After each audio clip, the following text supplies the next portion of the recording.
Hi, this is Peter Wingfield. I play Mythos on Highlander, and you're listening to The Blood of Kings.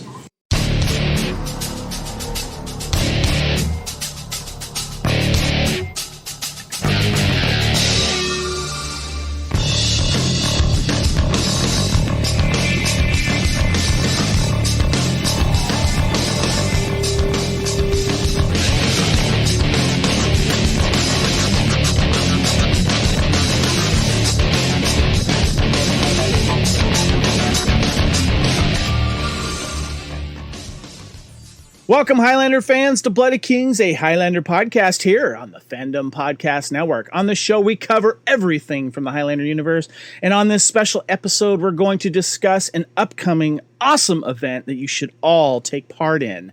Welcome to Blood of Kings. We are talking about the Highlander WorldWide WatcherCon being held this August 21st and 22nd, 2021. My name is Kevin. I'm one of your Blood of Kings Highlander podcast hosts. Please welcome my co-host, Lee Fillingsness. Hey, everybody. How you doing? This is really pretty cool to be here. You know, the last con that happened was at 2017. Yes, I got Los Angeles. Yeah, I got a medical diagnosis that precluded me from flying for a month, so I wasn't able to do that one.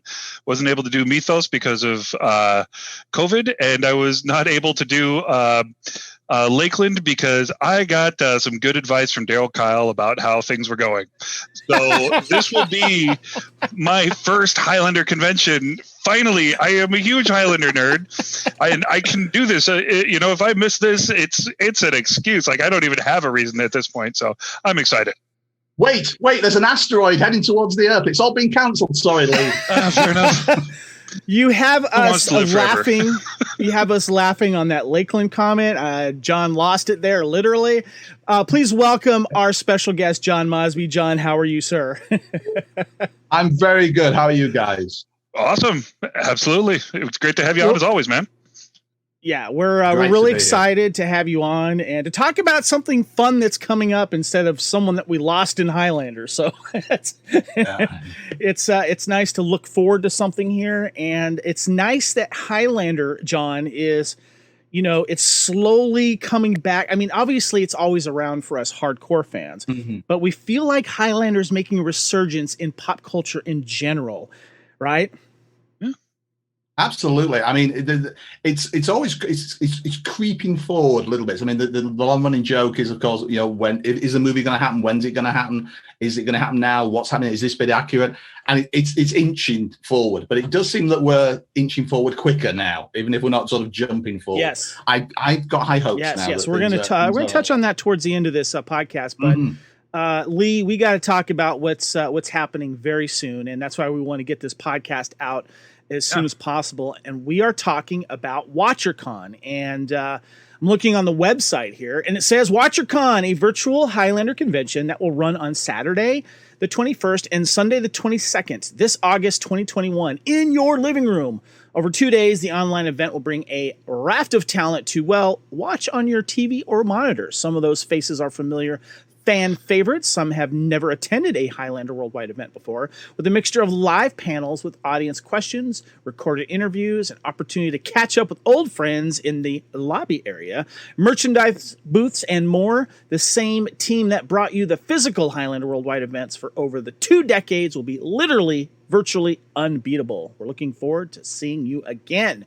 So, John, you have your hands deep into this development of the WatcherCon here. Can you do us a favor and explain the origins of it? And the reason why I wanted to ask you this is because after the last Highlander WorldWide live event that we had in Los Angeles, we know how exhausting it was for you and Carmel and everyone to go there, but you guys did a wonderful job there. We weren't sure if anything was ever going to happen again. So how did this come about? I mean, we were very proud of everything to 2017 in Los Angeles.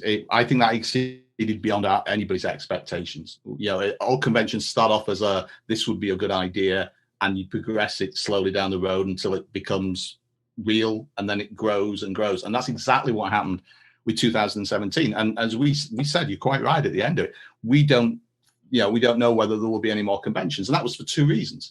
One, they take a lot to put together. They do. I mean, people turn up, as an attendee, people turn up and have a good time. They see things going on, but they see the weekend. When you're organizing a convention, it's quite often 6 months, sometimes even more, sometimes a year of slowly planning things, of putting cogs in place to make a clock work. It's very similar to that. And that requires a lot of time, energy, and frankly, money as well. A lot of upfront money that, people put up, there's a risk there. Suppose COVID had happened, 6 months or 2 or 3 months before the last event, that would have screwed everything up completely, to be honest. And there's all those things you cannot tell. What if somebody becomes ill? What if there's so many reasons something can't happen? So every time we did a convention, it was like, do we want to do this? We've got to make it the best we've ever done. And I think we did make it the best we'd ever done. People were interested in coming. People wanted to celebrate. People called us and said, hey, I hear something's happening. Can I help out in any way?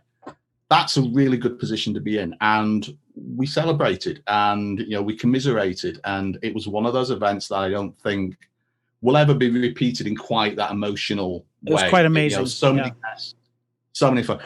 So in some ways, the question was, why would we do another convention? Because it could never be, you could only equal. I don't think you could make it better. It would have to be something different. And we were tired. And it was the end of, like, there are lots of people like yourselves who do, there's podcasts, there's a thriving fan community.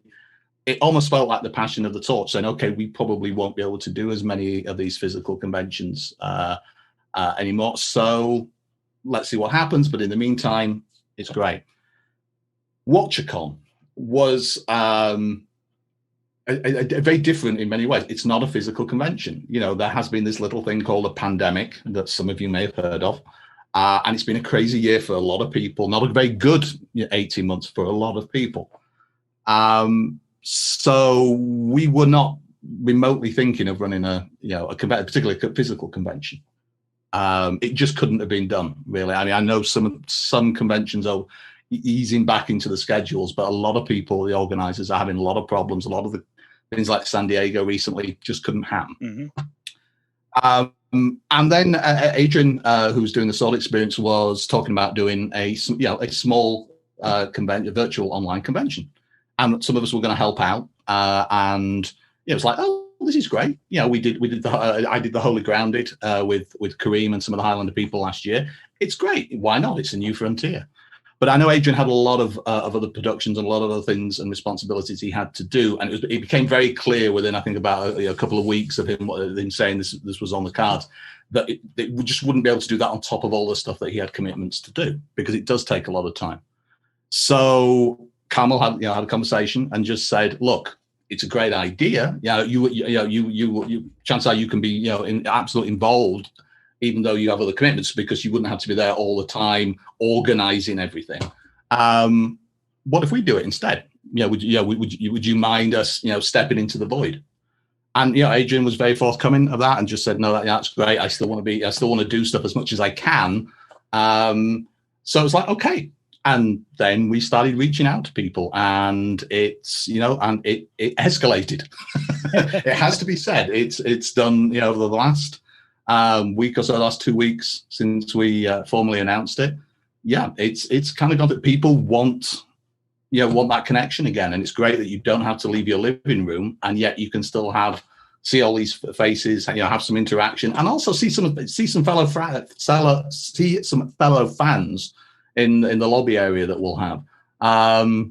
It's like the best of both worlds, I think. I wanted to mention something we recently participated in, and Lee, I wanted to get your thoughts again on this, because this is the 35th anniversary, 2021, of the original 1986 Highlander, and we all got to be part of that awesome Highlander podcast super show, Lee. And so in a way, that was kind of a little mini convention too, if you think about it, like an online convention.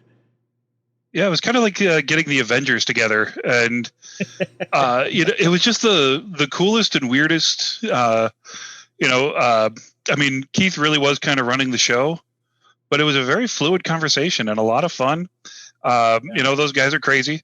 Love their show. I've listened to every episode so far, and Yeah, I think though this, being able to bring in the other fans too, because I mean, let's be honest, when there's 8 podcast hosts all sitting there at one time, and then 2 authors and everything else, there's definitely some stuff to go over. But I'm almost as looking forward to the kind of those breakout rooms as anything else, or the lobby rather.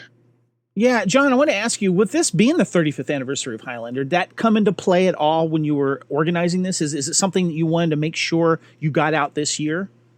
It was something. I mean, it was something that as Adrian had originally was talking about doing it the summer. So that gave us a time frame. We could have said way down the road, but it became a thing where we thought, well, the summer seems to be the ideal time. Those of us, who work in the school system, will be going back to school, in the late August, September, and a lot of people have kids, and it becomes more chaotic after that. We could have done it maybe closer to Christmas. But with physical cons, there is so much. There's the hotel, there's travel, there's so much. In some ways, it strips down all the outside stuff and takes it right down to the talent meeting the fans. So it didn't make a lot of sense to keep it away too long. As long as we got information out about the guests and the time, that the rest of it, we scurry around in the background doing all the technical side of it. But for the attendees, it was like, actually, I don't need 6 months, 8 months notice to organize stuff. What am I doing that week? I can probably get, in 6 weeks from when we originally announced it. Right. I can probably get that day off if I work weekends, or I can arrange to be doing stuff.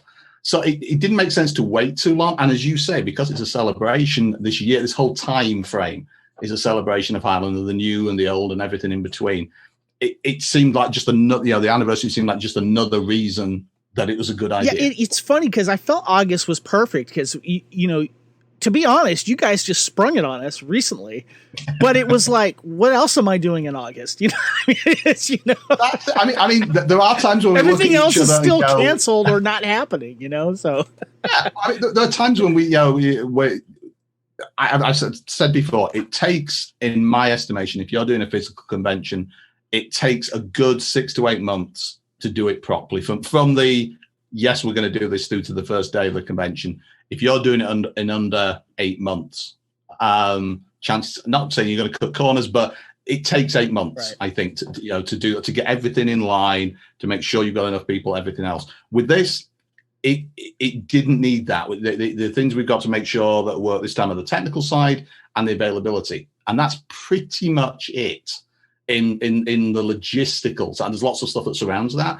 But yeah, as you say, it was one where we didn't need 6 months. We go, okay, I think we can do this in 6 to 7 weeks, as long as we get the support, and amazing support from everybody. Yep, and I'll go ahead on that. I do a convention here in the Twin Cities, and we start prep, and it's every year, same place, same time, same weekend, and we still start prep for a July convention in December and January. And I got to say, I'm envious because we were trying to figure out how to do it last year. The tech wasn't up to doing a convention just yet. So we ended up canceling it. And this is one of the things, again, you're saying about the origins of it. We're using the structure that Adrian uses for the Sword Experience virtual cons. So I know Carmel had some experience with that, helping out with Adrian with those. So we have the infrastructure there. We just got to make sure that it will handle what we want to do, and vice versa.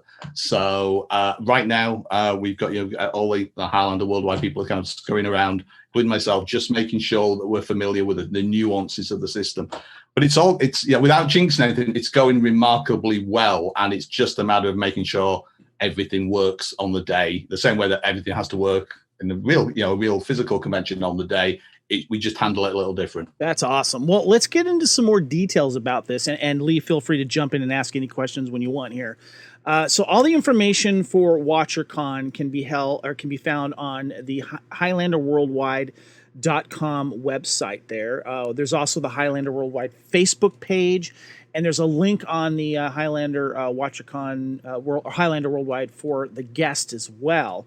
And I thought, let's just get right into the guest here. You have an impressive list here, guys. You have Adrian Paul, Elizabeth GRACEN, David ABRAMOWITZ, Alexander VANDERNOOT, Peter HUDSON, TRACY SCOGGINS, Amanda WYSS, Ken GORD, Gillian Horvath, Donna Lettow, Richard Martin, F. Braun McAsh, James Horan, Richard Ridings, and Marcus Testry.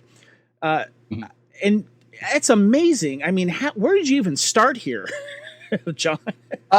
We're lucky. I mean, Carmel can speak to this even much better than I can. But people trust Highlander Worldwide. We know how to do conventions. It's not, as we said before, it's not easy. It's very difficult, but it's huge fun. It's really rewarding, and it requires a huge amount of trust. And we're honored the fact that these guys trust us. We have a track record. We're not just somebody who said, "Hey, let's put a con together and let's try and reach people and hope they want to come." These people, a lot of people have come before.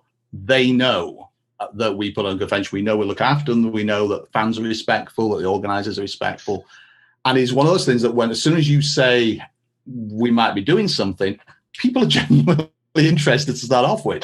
I've had a couple of emails whenever we've done the last 2 or 3 conventions. I know Carmel said this as well. You start getting emails by people going, "I've heard you're doing a convention. Oh, that's going to be cool."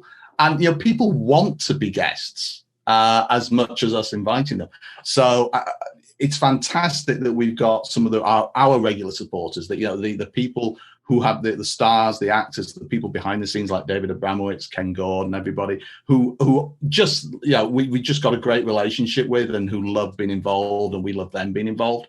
And we wanted to reach out and maybe bring some people in who haven't done a Highlander Worldwide Con before. In fact, may have not really done a Highlander Con before, and mix it up a little bit. See if we can maybe, for some of the panels that will come up, and we're still scheduling that at the moment, but maybe get people who haven't shared the stage before, shared the screen perhaps, but not shared the stage, and mix it up a little bit. We can do that. The logistics for a physical convention, well, that's difficult to bring in that variety of people who are often based in completely different geographical areas. Less difficult when they can be at home, and they just have to beam in from where they are. I know everybody's looking forward to it. That's it.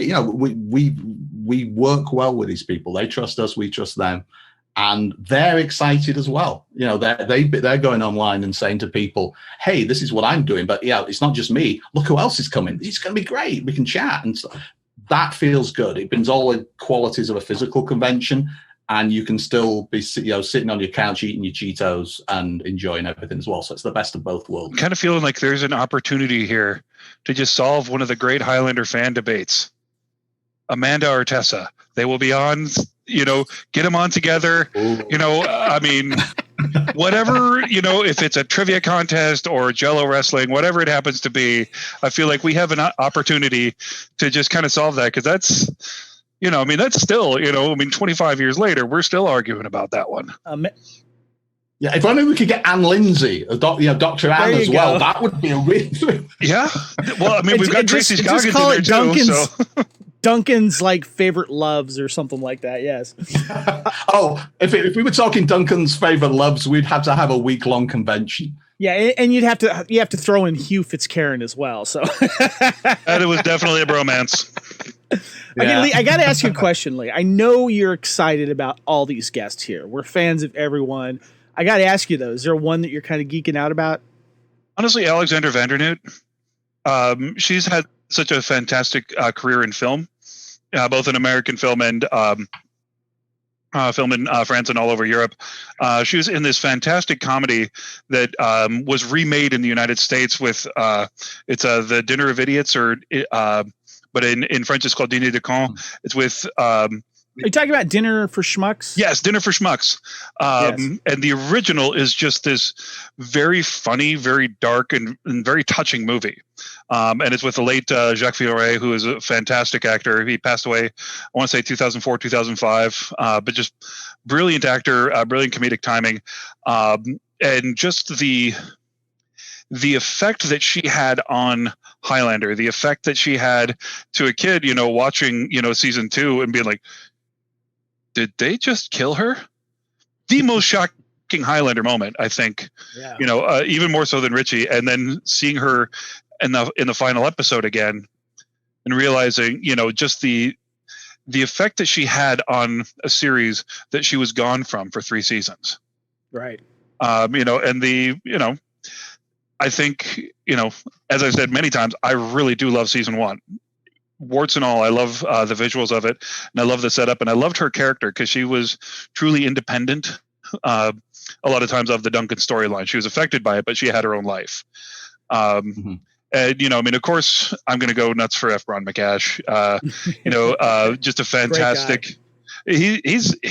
He's lived the life that I want. I mean, he trained under Bill Hobbs. He got to be the Highlander fight master. All the crazy stuff that he's got to do. And of course, all the other notables. Adrian and Elizabeth, and ABRAMOWITZ. I mean, come on, I could listen to that guy talk for hours.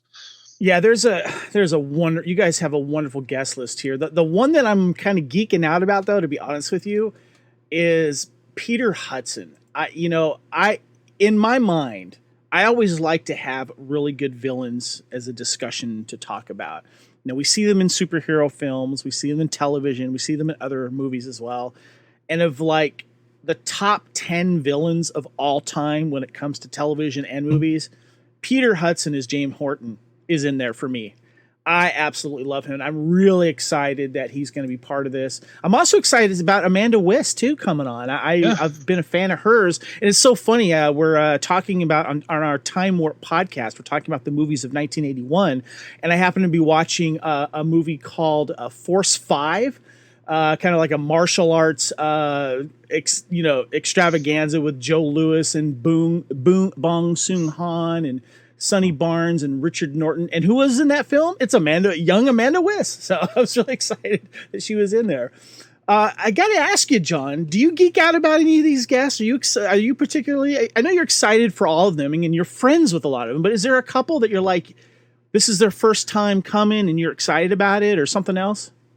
It's always interesting when, I think most people who are coming to this have done conventions in the past. But there's nothing like meeting somebody who hasn't done a convention. I've met a few people over the years that haven't done conventions, and I sometimes help make connections. Say, if you're wanting so-and-so, they might be, and put people in contact. And I've seen people's first reaction at conventions, and they're like nervous going on stage and like, I've heard these are crazy people who dress up, and accost you in the bathroom, and inappropriate and whatever. And they come away at the end of it going, that was great. When's the next? Can I go to another one? That's always been for me the wonderful reaction, to see people get the positivity out of conventions. I remember meeting Peter Hudson for the first time. I think I'm right in saying it was Wolf 359 in the UK. And he's such a delightful guy, as you say, kind of like a villain personified on screen. Great gravitas, great intensity on screen. Lovely guy in real life. Really couldn't be a nicer person. Really funny, generous with his time. I remember at Wolf 359 sitting down in the evening, and he was just sitting on the couch with a whole group of people, and he wasn't the center. He was just talking with people. He wasn't like the center of attention, or trying to be. He probably ended up being the center of attention, but he was just chatting with everybody and socializing. And you mentioned Alexandra. I've only met her once. I think it was Wolf 359. I think they were both there. But she was always charming as well. It's the people who are sort of quite often the most intense people on screen are the nicest people in real life. What was Wolf 359? Because that's a Star Trek reference. No, well, it was a general science fiction convention in London in, I'm gonna say 99, because I have a feeling it was between the two Chronicles events. Okay. Or just actually, no, it was the week after one of the Chronicles events. Wolf 359 was also the battle between the Borg and the Federation. And I think it wasn't a Highlander event. Yeah. It was. I think they had some Star Trek people there as well. It was a week after one of the Chronicles, either 98 or 99. Okay. Because Jill, my wife, was there as well. Nice. So it was 98 or 99. It was a whole lot of. It was a fairly small convention. It was probably about a Highlander WorldWide size. But this for the time was quite a big one. It wasn't anything to do with anything I'd organised. But I attended it, and it was interesting. I think Marcus was there and Richard was there as well. Nice. Marcus Historian, Richard Riding.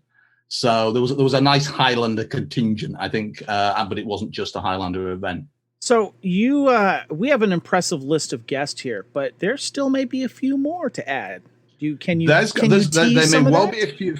Yeah, I've got to consult my list as well because we have so many that at this point, half the time I'm looking at them going like, oh yeah, we've added some more. We're hoping, and again, there's various people want to come, and it's looking at their schedules and the like. Right now, I have just publicized the fact that Marcus Testori, Richard Ridings, and James Horan I've just gone up as we're recording this on the website. Real Andrews, who played Haresh Clay, is definitely hoping to be with us. And Musette Vander from the Valkyrie, which is I don't know how many conventions she's done. She's never done one of our conventions before. One of the more interesting villains in Highlander history. I really like their character in that one. Yeah, I think that's one. Isn't that one of the things that Highlander did well, particularly as it progressed? Yeah, and it was and she didn't fight Duncan. Duncan just had to kill her because she was becoming a domestic terrorist, basically. I remember David Abramowitz and GILLIAN, HORVATH, and DONNA all talking about the joy of Highlander, and writing was exploring that. It's just like it's not very easy, but it's easier to make a quick, good, haha, I am evil. No, I'm a hero. Clash, clash, clash, I win. That's a fairly easy formula to do. What Highlander did very well was just say, wait a second, is this guy wrong? Is this girl wrong? Is this woman wrong? Are these people wrong? Is this morality better than this morality? Or is it just and if you want to start a fight on Facebook, ask those questions. Yeah. I'm sorry, but anytime they bring that episode up, it just gets vitriol. If you want a good story with Richard Martin filming that scene of the quickening there in Vancouver for the Valkyrie, he's got a really good story about stuff catching on fire. And we will probably hear it on the weekend. But that's great. And it's interesting that various people, I think, over the even within the production, will have different opinions. This is the wonderful thing. These stories make people who make the show think, I'm not sure I agree with that or disagree. And that's why we're still talking about it, 2 decades later. So one of the things that is really cool about this event is you've made it extremely affordable. You weren't going to charge like individual tickets for panels and stuff. You're like, you know what? Let's just give them one flat fee, and you can buy tickets on the Highlander WorldWide. There is a section for tickets, and it says the cost for attending the 2-day event is $30, which will gain you access to the full slate of panels and talks, as well as an opportunity to browse guest booths. Those who pay the event registration will also be able to watch the recording of those panels, whether or not they originally participated. This will be for a limited time. So I got to ask you, how did you come up with $30? It's awesome. Well, one of the sad truths about conventions is frequently they don't. Physical conventions is they don't cover costs. The people who run conventions for money. Obviously there's the big business, huge business side of it, but the people who run the smaller conventions, who run it for money, don't often, I'm picking my words carefully, but those are not always the most successful conventions. If the person's just doing it, to make a quick Lakeland, that's not the way. Anyway, I couldn't possibly comment on certain southern regions of the United States that attempted to do that, that have lakes. But it's and land. In all honesty, it is to be truthful. Without that side, it is incredibly difficult for people with the best of intentions and the good people who try and do it. It's littered with events that just don't work because there are so many expenses. You are gambling to a point. When you have to often book hotel rooms as a convention before you know whether you can fill them. You have to announce the convention before you have every single person locked in because you have to work out a bit. So there's so many things that can go wrong. With this, as I said earlier, there's a technical side of it, and there's the guests and the attendees side of it. People don't have, as an attendee, have to travel. They don't have to book a hotel. We don't have to book rooms, in a hotel. We don't have to. You don't have this overhead. Yeah, you don't have to spend a fortune bringing people in from other countries. Which, if you've ever, next time if we ever do travel between countries again, you'll realize how expensive that can be. And exactly. Fingers crossed. Certain people in this conversation have an added incentive as to wanting to fly as soon as possible. So there are so many things. So we said, okay, slide that off. What are the things we need? So we need to make sure that the expenses of the technical side are covered.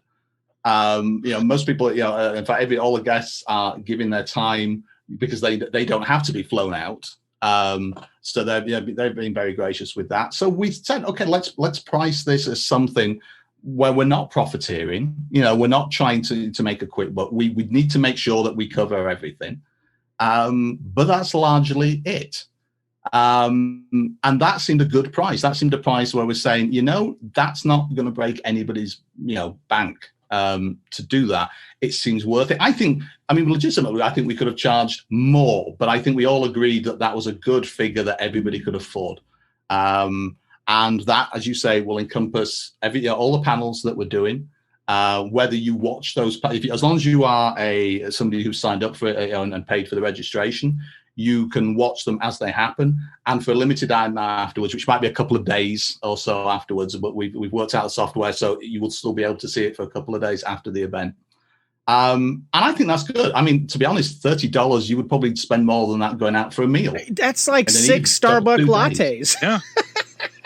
There you go. So yeah, it was important. If we were going to do this, we wanted to make it as accessible. The fact is, some people have barely gone out of the house for 18 months. So if we're going to do it, we want to make as many people as possible, make this available to as many people as possible. And the way to do that, you've got to make it affordable for everybody. And I think we have done, and I think will be great value for money. I think also, for all the guests, it's going to make it easier for them to sell the merch. Exactly. And all of them are doing. Almost all our actors are busy doing things. They're very lucky and stuff. But most of these people are still working regularly in the business, either behind the scenes, sometimes doing other things. But they're busy doing things. So it is an opportunity. And I think this is important as well. We're celebrating Highlander, but we're also celebrating the guests. So they'll all have opportunities to talk about what they're doing at the moment. And bring people up to date, talk about the things that they care about.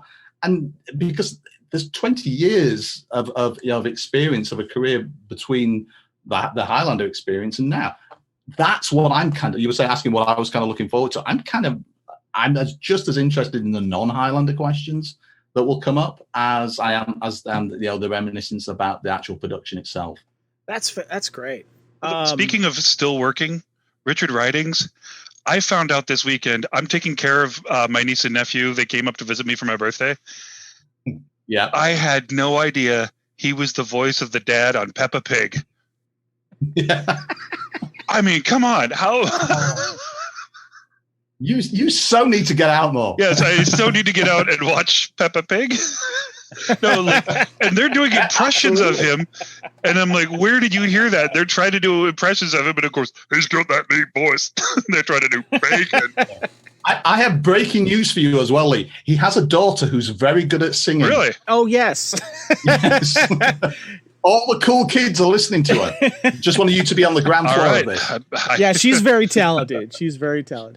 I wanted to ask you about these panels. I know you guys are still working on them. I know you don't have a schedule set yet.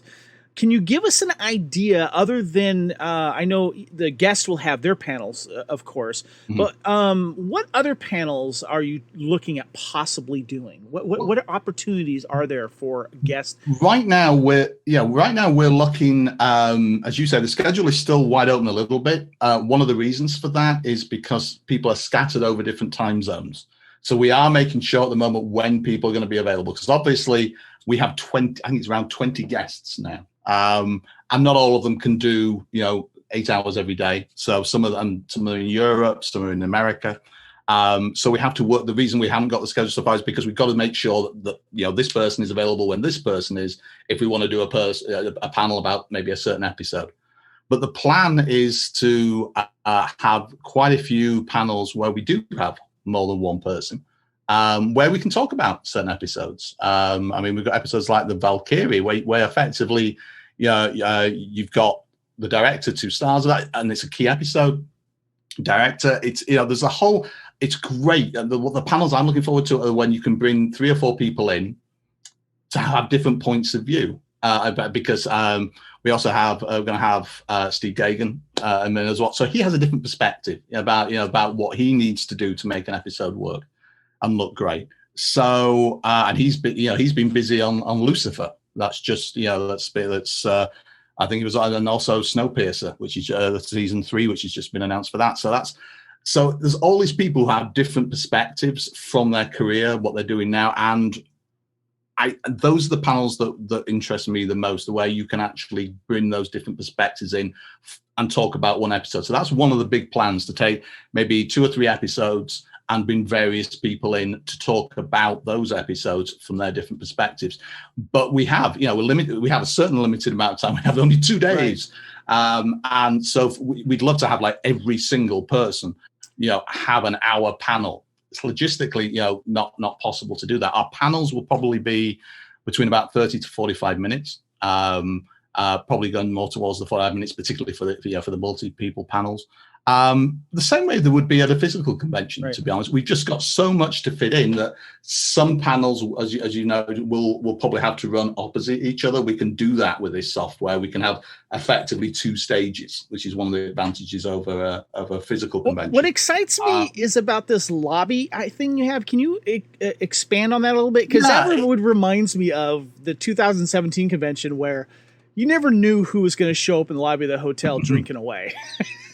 It could happen. Yeah, I mentioned before, we're running using the software that Adrian Paul used for the Sword Experience virtual events. And one of the great things about that is you have, speaking very much in layman's terms, and I'm a layman when it comes to this kind of technology, you have the stage areas, the events where you would go and see these the videos and the audio of everything happening. But you also kind of have a downtime area, where you effectively, to best describe it, you've got a room or like a graphic where you can go to sit at different tables, and you can join with a whole group of other people at that table. You can effectively move from table to table when there's a space, and you just chat with other fans, and it's like a chat room. I believe you could probably do that both in a writing capacity and with a visual side of it, I think, as well, depending on what's happening at what time. Great.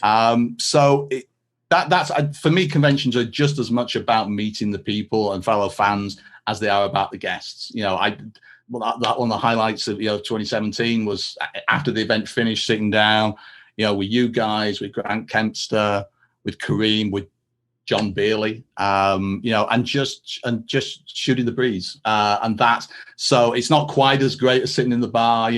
Sadly you won't have somebody bringing you a nice little aperitif or anything like that. But the principle's the same. Gotcha. It's just like, oh, look, I recognize. There's that name I recognize. Let's go and sit at that table and have a chat. And I think that's because just as much as the guests won't be, every single guest won't be on every single panel. People will want to take a breather as well, probably at some point, and go, so and so. I promised to meet them up, and maybe take 20 minutes and go out into the lobby area and have a chat with them, and then come back in. I'm glad, it's going to be like a convention. I'm so glad you guys are doing that, because I think that's really important, because there's a lot of Highlander fans that haven't met each other. And I think this is a great opportunity to do that. And I think that's awesome. I did want to mention that once you pay your $30, obviously you have access to all of this as well. But is it true that we will also have access for a limited time to watch these in case we've missed them, or if we want to watch them again after the event? Yes, exactly. Because there's so many things that are going on, we may have to run some panels simultaneously just to make sure everything fits in. We're going to try and do that as little as possible when it comes to some of the bigger stuff. But the fantastic thing is, when you've got something like this, it's the double-edged sword of everything being so really good, but fitting it in. So what we will have, when you pay the registration fee, you will be able to watch some of the panels that you've missed. As I say, for probably about I think it's about 48 hours. The software allows us to do that. We're going to try and collect that and maybe use that again at some point down the road. But it's this is the only way we can do it at the moment. So there would be like 48 hours after the panel where you can watch it. So if you've missed something and somebody says, "Oh, it was great," when they did that, you can go back and watch that as part of your registration. And that registration fee, as you say, covers all the panels. We were looking into trying to see if there's any side events that we could add. I don't know if that's going to happen at the moment, anything sort of special. If there is, we'll announce it before the event. That might incur an extra little, sort of token fee. But once you pay for the weekend of the registration, you are covered for every panel that will happen. You have access to every panel that you want within that. To the merchandise booths that the talent, the actors, and the behind the scenes people may be bringing in, access to the lobby. And I say we're hoping to throw a few fun things into the mix as well. We're just at this point sorting the technicalities out because it is very technical, some of the stuff. Okay, well, one of the things, if you could elaborate on a little bit, is the opportunity to browse guest booths, and does that include some possible merchandise that some of these guests might provide? Yeah, as you know, quite a few people have done books or do autographs. It's a bit like having their table at a convention. Sometimes there's the potential for people to sign things for people, to personalize them as books. That people have written some very good books, I hear, that people may want to purchase on the day as well. We haven't got any WatcherCon merchandise ourselves. It was because we've done this at fairly short notice. There was talk about doing that. It just seemed logistically that it's busy enough running a big convention. So right now, as things stand, we won't have any WatcherCon merchandise. Yeah, I'd love to do a T-shirt like I've done for the last ones, but I just don't think time frame we're going to be able to do that. We're looking into it, but I'm not sure that will happen. Can I throw out an idea for the motto for the T-shirt? I like to watch, and then you can get people in trouble. Yeah, well, I love that. Never interfere, though. Yeah. Lee, did you have any other questions for John before we move on to a couple of closeout questions here? Just an idea, because you've got some of the most iconics. If there was a bad guy panel, just those guys, because you've got like some of the most iconic. You've got GRACEN, you've got Horton, and you've got two of the horsemen. I mean, you'd be hard pressed. Maybe Xavier St. Cloud is a better bad guy, or like in that tier. It's certainly possible. Again, it will just be the logistics of the time zones. That's the only thing stopping us. And we have so many ideas, and then somebody will say, yes, it's 2:00 in the morning for them, and it's 1:00 in the afternoon for them, and that's when it all falls apart. But we're hoping that certainly the bad guy panel is something that we're considering at the moment. I think that will happen in some way, shape, or form. Just who those people will be on that panel at the moment, we're not sure. So it's mad. We're just topic. Hopefully, we should know in the next 3 or 4 days exactly what people's availabilities are intended to be, and that way we will start joining the dots. We're going, that person can marry with that person, and that person with that person. Regardless, I know the ideas that we've got for various people to be teamed with other people at the moment seem to be working out well. So we want to put the schedule out, or the tentative schedule out, probably about 10 days from now, a week and a half or so before the event, 2 weeks. So that people have an idea, so they can plan their weekend as well, and so we can plan ours. And will there be a costume contest? Because it doesn't feel like a con. Do you have a costume contest and end up making out with Sailor Moon in the corner? We should really, shouldn't we? We should have a prize for the person who turns up in costume, appropriate costume. We should do. I'll have to have a word with Carmel. Maybe that's something we could do. We get a prize for inappropriate costumes too. Yeah, I've seen you wear some crazy stuff, so EPPG. And the inappropriate costume goes to Lee Fillingsness, who is doing jumping jacks in his kilt. Oh my God! Okay, so step away from the sporran. Step away from the sporran. I have to ask you this, John, because whenever a con for Highlander ends, the big question is, when is the next one?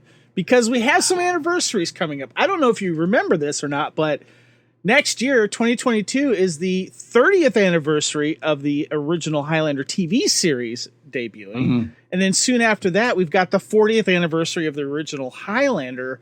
Are you going to judge and see how this goes? And maybe you might do it again to celebrate something later on? Or It's always a possibility. Again, it's like we said at the end of the 2017 convention, you have to sort of think of all the reasons it would be a good idea and all the reasons it would be an insane idea.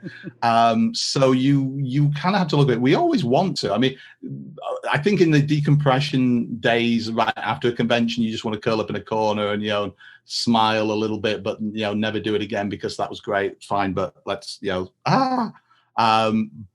then you start saying, oh, I kind of miss it. It's like if you ever done amateur dramatics, it's the whole point of, you finish it's the last night of your production and you're going, oh, thank God it's I can get some sleep now. And then after a few days, you miss it. You miss the people. Yeah.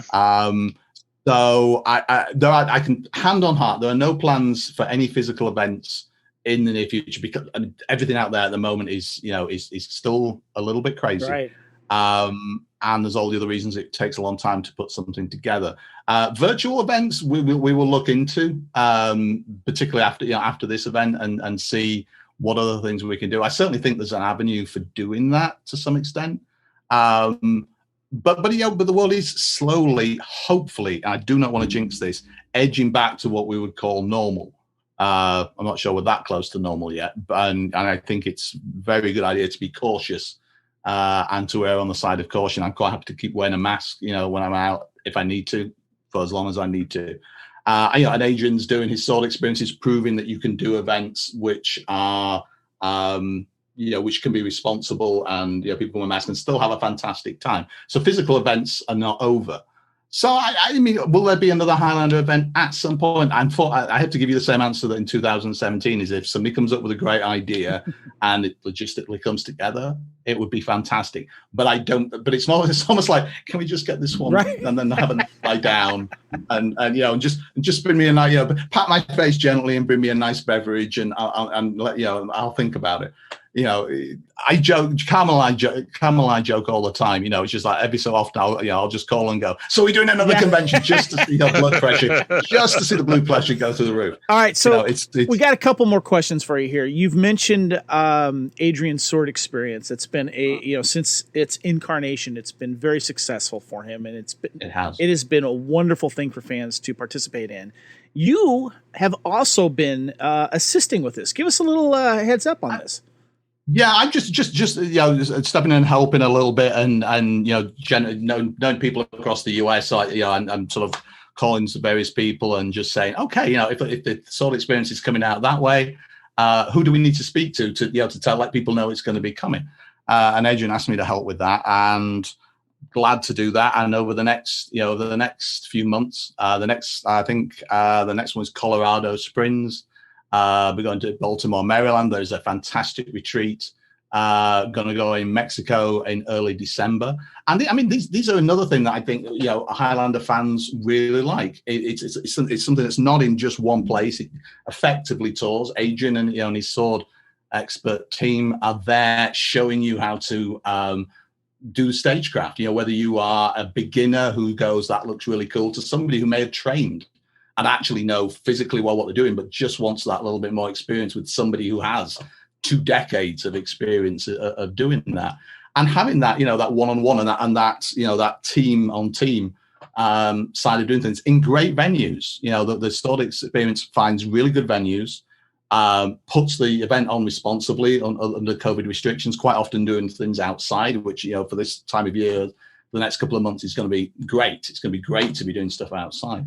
And I can speak to that, what you were saying, as somebody with decades of martial arts experience and 18 years in film at that point. I had the absolute blast of my life, just playing swords with Adrian Paul. It's you feel like a kid again. It's great. I know, as Adrian said before, there's something that never goes out of fashion with sword fights. You might have big special effects, in movies, and that's great, but there is nothing quite like that hand-to-hand with swords. That's why cinema keeps going back to it. And you have a day, when you can spend with a group of people learning quite often scenes from movies and recreating those moves. And in often cases, creating a video of that afterwards as your memento of the day.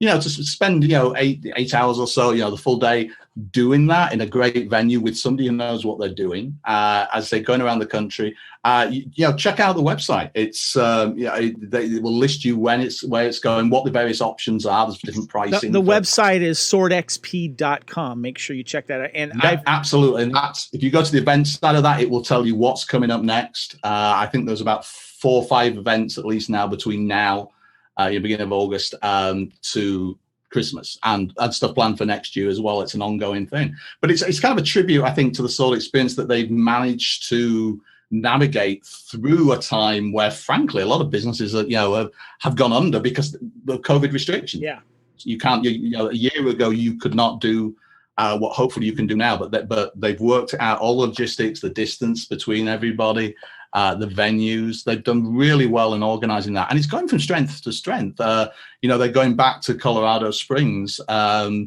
think they were there earlier on this year. I think possibly that wasn't even the first time itself. That was a sellout. So this event that's coming up, I think it's the 14th. I'd have to check in the next couple of weeks.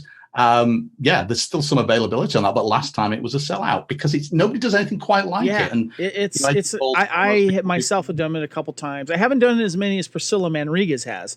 There are some people who do every single one. I don't think Adrian's done as many as Priscilla has. Well, that's great. It's great. No, that's the first time. We did. Adrian did one of those at the LA event in 2017. Sell out parts of the convention. We can't really do it as part of our convention. It wouldn't quite work out logistically. You can maybe do it as a virtual thing between them, but they couldn't do it as part of I think of a bigger convention. Yeah. But that's really one of the only losses of ours, that we can't do that physicality. Elizabeth did the Carters and stuff at the event as well. But yeah, it's a good time to be a Highlander fan. You can go to our event without leaving the home. You get a chance to train with Adrian Paul for his events. You've got celebrations coming up, and you've got podcasts going on. It's a good time. And not only that, thank you for leading me into the next question for you, John.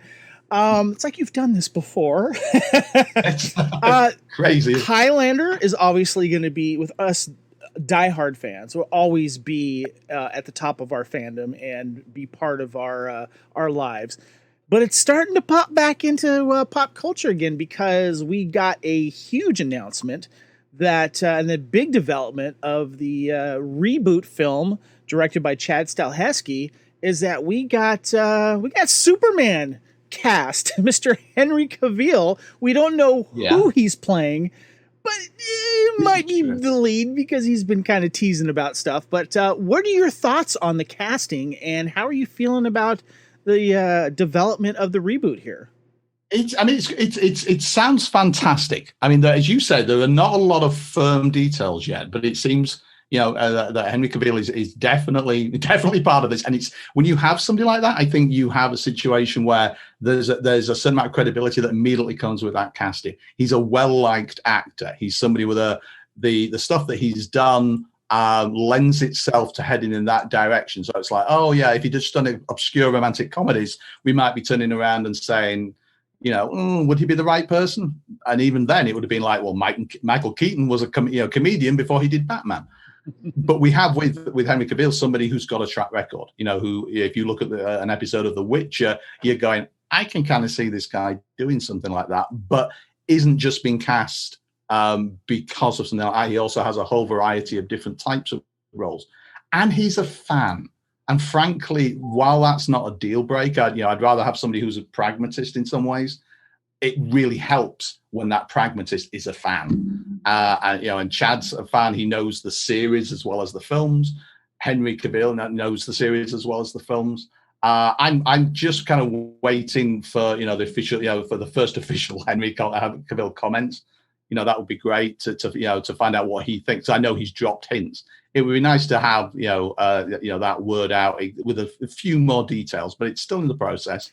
But no, it's a good time. Highlander is a timeless idea. That's why it keeps getting new fans. Yes. You've probably noticed online as well that you get new people all the time coming in, and signing and wanted to be part of it, who aren't necessarily our age. Sometimes they're in the 20s. They just discovered it for the first time. And I think it is that timeless thing, and it's a great. Right now, there's so many bits and pieces working that you are looking for. There's something to look forward to now, rather than just the nostalgia, which there's been for a while. Now we can look forward as well as looking backwards, and it's a good time to run an event, whether it's a solo experience, whether it's WatcherCon, whether it's doing a podcast. It's a good time because there's so much we can speculate about as well as celebrate. And speaking of new fans, my nephew hasn't seen anything yet, but he was hanging out at my house and he happened to see this book called Fearful Symmetry. And he read about half of it. And he's like, he wanted to know about Highlander because he was reading your book. And he's 11. He's a really smart kid. But your book convinced him like Highlander is something he wants to watch. So talk to his mom. I'm like, I think 11 might be a little too young for the movie. But the TV show, well, you know, we could have talked about it. And and once he's read Fearful Symmetry, John Melville's book, A Kind of Magic, would also be an plug for somebody else. But apparently, you got to be named John to write a Highlander book. So there you go. There you go. And you have to be somebody named McLeod to get the prize, and you have to. Your name has to start with K to get your head cut off. Future's not bright for me. Oh, well, that's John. Thank you so much for coming on and giving us the lowdown for WatcherCon here. Well, and thanks, thanks to people like Carmel, because I'm just thank you. Speaking voice. Yeah. It's Carmel that's done that, and I also have to thank Kareem. At Davis Panzer. Kareem's a great guy. Frankly, I can't think of a better ambassador, for within Davis Panzer for that kind of thing. He's been so supportive of our event and generally supportive. So definitely for the record, we couldn't do something like this unless Kareem was on board as well. And it's great that we have that kind of everything's coming together. Everybody's working together now, and I think that's when you produce the best things, when everybody works together for the betterment of the product, as it were, the betterment of the idea. And we've got great people over there, over here with you guys, fandom. It's great right now, to be honest. Well, wanted to remind everyone, first of all, please head over to HighlanderWorldWide.com for all of the information that you're going to need for WatcherCon, including where to buy your tickets and the updated list of guests that they're going to add. And they're going to be adding more, so make sure you check in there. But John, I want to ask you how people can get a hold of you. On Facebook, John Mosby. You'll see my face, sadly, and if that doesn't put you off, you can find me there. On Twitter, personally, I'm There Goes the Day. A lot of the reviews that I do that are independent of everything else are all you can find on echochamber.online. And of course, I'm around on the Highlander Worldwide Facebook page, on our official page, highlanderworldwide.com. It's not that hard to find me. I'm so far on the grid that you almost trip over me every time you go outside. So I'm fairly prolific in the good and bad way. And your book, of course, can be found on Amazon, Fearful Symmetry, The Essential Guide to All Things Highlander. Please give it a... shameless publicist. Yes, please buy it. And please leave an awesome review as well. That would definitely help, John. We appreciate that. Lee, where can we find you on the interwebs? Well, see, I'm still wanted by the government, so I survive as soldiers of fortune. But if you have a problem and no one else can help, and if you can find me, you might be able to hire the Lee team. Otherwise, you can catch me on Twitter and Instagram at The Way of the Way. I have to do something weird every time you ask me that question, dude. I can't help it. I love it. I love it when blatant publicity comes together. My name is Kevin. You can find me on Twitter and Instagram at Spartan_Phoenix. And also make sure you check out our Bloody Kings Facebook page. We're going to be updating that with more information about WatcherCon. Bloody Kings is also on Twitter and Instagram. Make sure you check that out.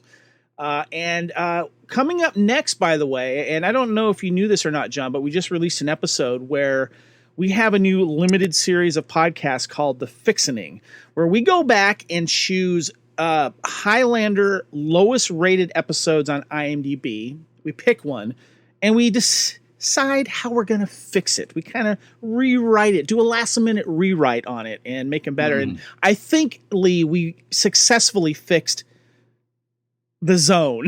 Well, I know our episode was more entertaining than The Zone was.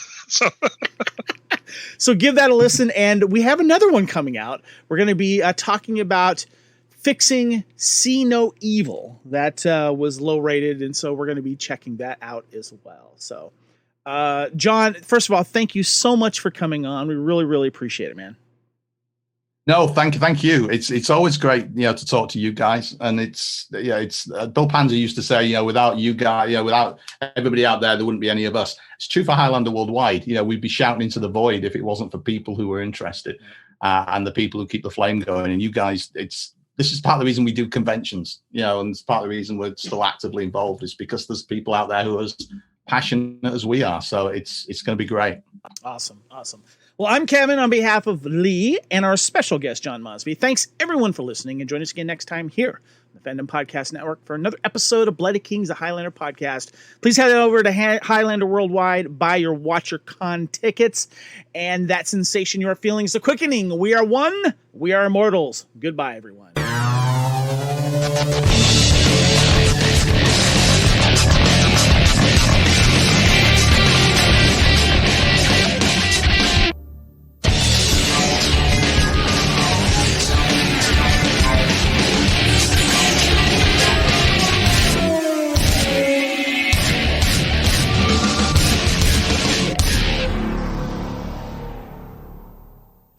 Thank you for listening. We hope you're enjoying this podcast. We'd like to continue to feed your ears by inviting you to listen to these other great shows on the Fandom Podcast Network. It starts with our flagship show, Culture Clash, discussing the latest in entertainment pop culture. Bloody Kings, Immortals Take Notice, our show covering the entire Highlander universe. Couch Potato Theaters, where we celebrate our favorite movies. Time Warp, the Fandom Flashback podcast discussing a year in movies and our favorite retro movie and TV pop culture topics. Good Evening, discussing all things Alfred Hitchcock.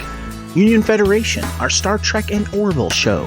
Hair Metal, the 80s and early 90s rock metal podcast. Type 40, our show covering the time-traveling Doctor Who universe with host Dan Hadley. Lethal Mullet, an 80s and 90s action film podcast with host Adam P. O'Brien. Also check out the Lethal Mullet Network for more great podcasts. What a Piece of Junk, a Star Wars podcast with hosts Scott, Derek, and Nathan. Making Treks, a Star Trek podcast, a deep dive into the final frontier with host Mark Newbold and Adam P. O'Brien. And check out our newest shows, The Fandom Show, our monthly Fandom Podcast Network live YouTube exclusive show about the month's hottest topics in fandom, and the FPN True Believers MCU podcast, discussing the Marvel Cinematic Universe and the related Marvel television and streaming MCU universe, including the connections to the original Marvel comics. You can find the Fandom Podcast Network on several platforms. Please subscribe to the Fandom Podcast Network YouTube channel to receive notifications of new podcast episodes and live events. You can enjoy all of the Fandom Podcast Network audio podcasts on our master feed at fpnet.podbean.com. The Fandom Podcast Network is on all major podcast platforms, including Apple Podcast and iTunes. You can find the Fandom Podcast Network on Facebook. You can email us at fandompodcastnetwork@gmail.com. You can also find the Fandom Podcast Network on Instagram at Fandom Podcast Network and on Twitter at FanPod Network. Thank you for listening, and remember, respect others and enjoy your fandom.